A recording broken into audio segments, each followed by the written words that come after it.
Assalamualaikum warahmatullahi wabarakatuh. Waalaikumsalam warahmatullahi wabarakatuh. Bapak dan Ibu, hari ini saya ingin berbagi tentang budaya positif dalam kegiatan program pendidikan guru penggerak.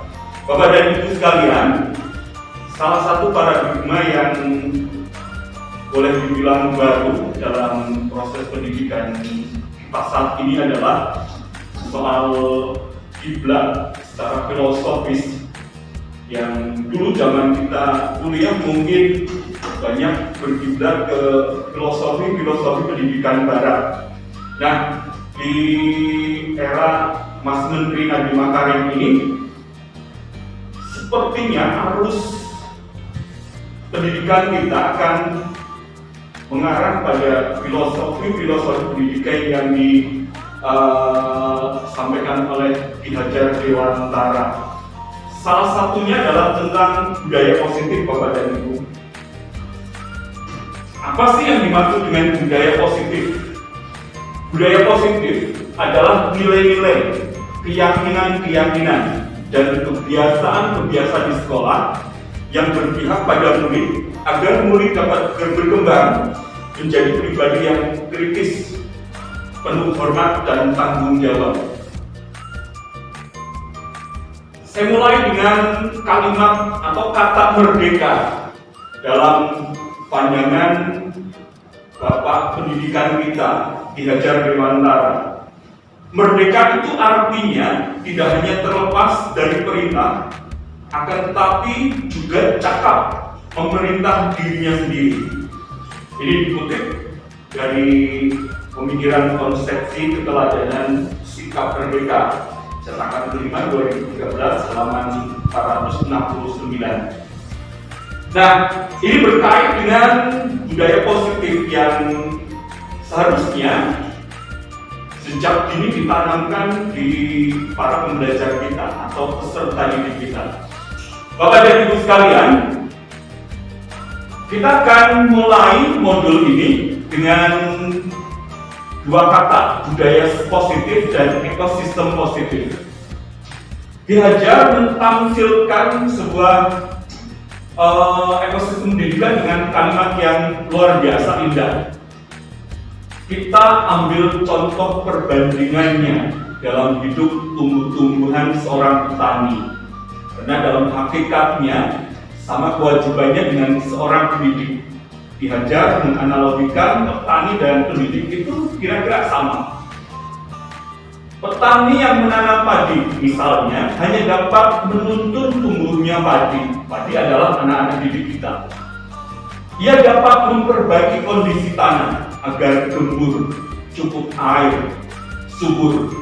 Kemudian dia bisa memelihara tanaman padi, menyiangi rumputnya, memberikan pupuk, air, membasmi ulat atau hama atau jamur yang mengganggu hidup tanaman padi dan lain sebagainya. Kita sebagai pendidik pun ingin anak-anak kita tumbuh dalam ekosistem pendidikan yang baik, ya. Lingkungannya subur untuk bertumbuh kembangnya pribadi-pribadi yang baik. Tetapi endingnya kita tidak bisa berharap tanaman padi itu tumbuh kemudian kita memetik anggur misalkan atau memetik gandum. Tanaman padi akan kita petik tetap padi. Hanya saja padi yang bagaimana yang satu saat kelak akan kita petik. Tentu saja padi yang bernas, isi bulirnya matang misalkan dan lain sebagainya. Nah, analogi itu juga terjadi pada kita.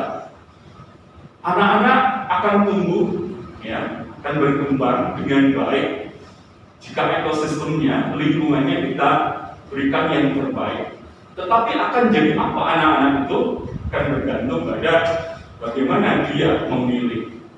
Kalau dia ingin menjadi insinyur, ingin jadi dokter dan lain sebagainya, profesi apapun yang dia inginkan, tentu saja kita hanya bisa mengarahkan. Nah, Bapak dan Ibu, di materi ini ada perubahan paradigma teori kontrol, ilusi kontrol atau miskonsepsi. ilusi guru mengontrol muridnya, ilusi bahwa kritik dan membuat orang merasa bersalah dapat menguatkan karakter, ilusi bahwa semua pengalaman positif, efektif dan bermanfaat, ilusi bahwa orang dewasa memiliki hak untuk memaksa. Banyak sekali praktik-praktik yang selama ini sudah kita lakukan di sekolah, di kelas, itu ternyata perlu direvisi.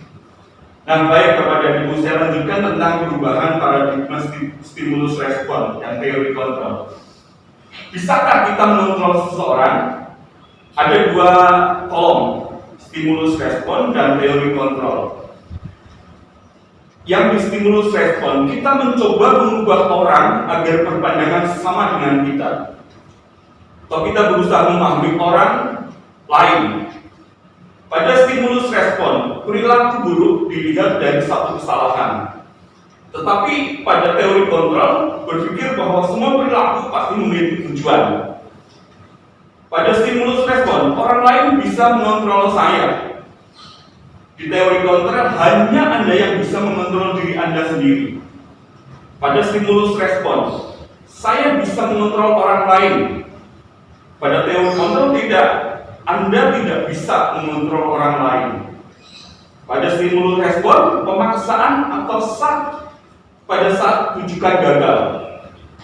Di teori kontrol tidak ada kata memaksa, tapi kolaborasi dan konsensus menciptakan pilihan-pilihan baru. Pada stimulus respon, model berpikir menang kalah. Sementara pada teori kontrol, model berpikir semua menang, win-win solution. Nah, sekarang mari kita berpikir tentang makna disiplin. Disiplin itu berasal dari bahasa Latin, disciplina, yang artinya belajar. Makna ini berkonotasi, makna asal dari kata lain berkonotasi dengan disiplin ini muncul ketika di era para filosof Yunani, ya, Sokrates dan Plato. Disiplin diri membuat orang menggali potensinya menuju sebuah tujuan, apa yang dia hargai. Namun terjadi penggerusan makna dalam budaya kita. Makna kata disiplin telah berubah menjadi sesuatu yang dilakukan oleh orang lain untuk mendapatkan kepatuhan. Ya, kecenderungan umumnya adalah menghubungkan kata disiplin dengan ketidaknyamanan, bukan dengan apa yang kita hargai atau pencapaian satu tujuan mulia. Nah, Bapak dan Ibu, tentu kita mulai berpikir bahwa benarkah praktek pendisiplinan kita terhadap anak-anak didik kita? Rasa-rasanya kok harus mulai dipikir ulang. Dengan menempatkan peserta didik sebagai subjek yang sudah ada isinya, sudah bisa berpikir, hingga kita tidak menganggap anak didik kita hanya sekedar objek yang bisa kita perintah, yang bisa kita arahkan, ya. Nah, sedikit mungkin teori motivasi perilaku manusia.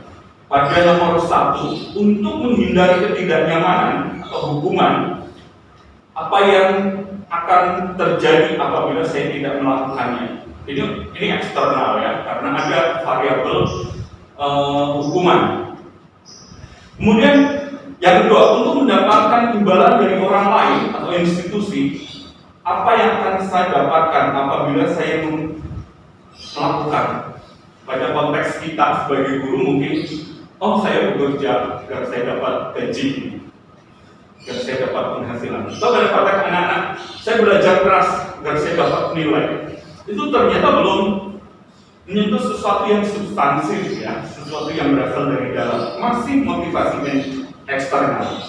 Nah, pada poin yang ketiga inilah yang kemudian harusnya atau idealnya bisa kita tumbuh kembangkan pada diri anak-anak. Untuk menghargai dirinya sendiri, menjadi insan sesuai dengan harapan, saya akan menjadi orang yang seperti apa apabila saya melakukan. Nah, ini pada posisi motivasi internal. Jadi tujuan disiplin itu nanti akan menyentuh sesuatu yang substansif ada pada dalam diri anak.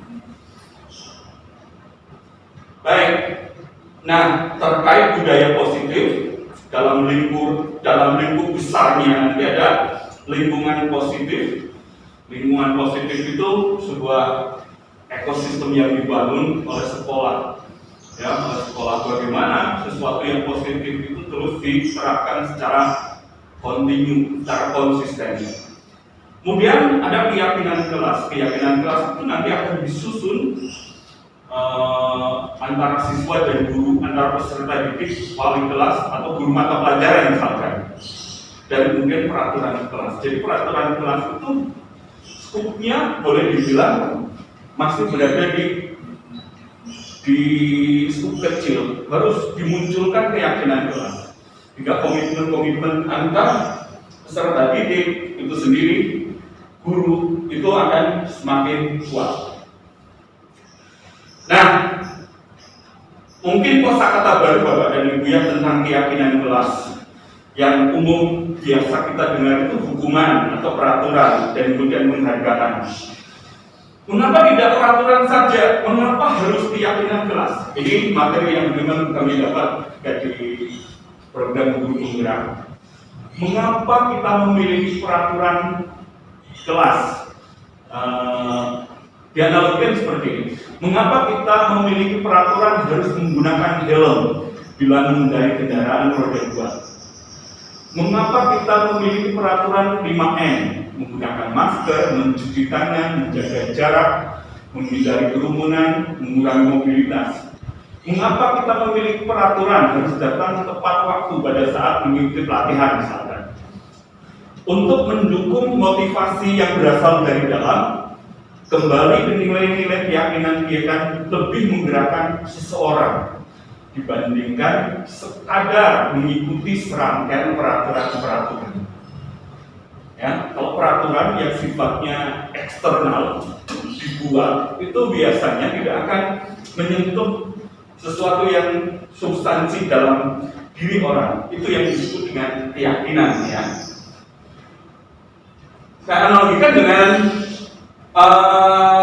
seperti ini. Peraturan VS atau lawannya adalah keyakinan. Selalu kembalikan buku ke tempatnya. Itu kan peraturan. Itu biasa kita baca di perpustakaan misalkan ya. Dilarang mengganggu orang lain. Itu juga peraturan. Hadir di sekolah 15 menit sebelum pembelajaran dimulai, jelas peraturan. Dilarang melakukan kekerasan dan seterusnya. Coba sekarang kita bandingkan dengan idiomnya kayak gini. Mengembalikan buku ke tempatnya, ya itu karena tanggung jawab. Wah, motivasinya berasal dari dalam diri saya bertanggung jawab atas apapun yang saya kerjakan, termasuk hal yang positif, misalkan membaca ya. Membaca itu kan positif di perpustakaan. Tapi ketika selesai membaca, saya letakkan buku-buku itu saja, itu belum sebuah sikap positif. Harus ada tanggung jawab untuk mengembalikan. Tapi di aturan perpustakaan juga kadang-kadang jangan membagikan buku kerak, karena kalau saya dulu di Indonesia itu bukunya silakan ditaruh di meja, karena kalau kembalikan kerak jadi kacau ya, karena yang tahu tentang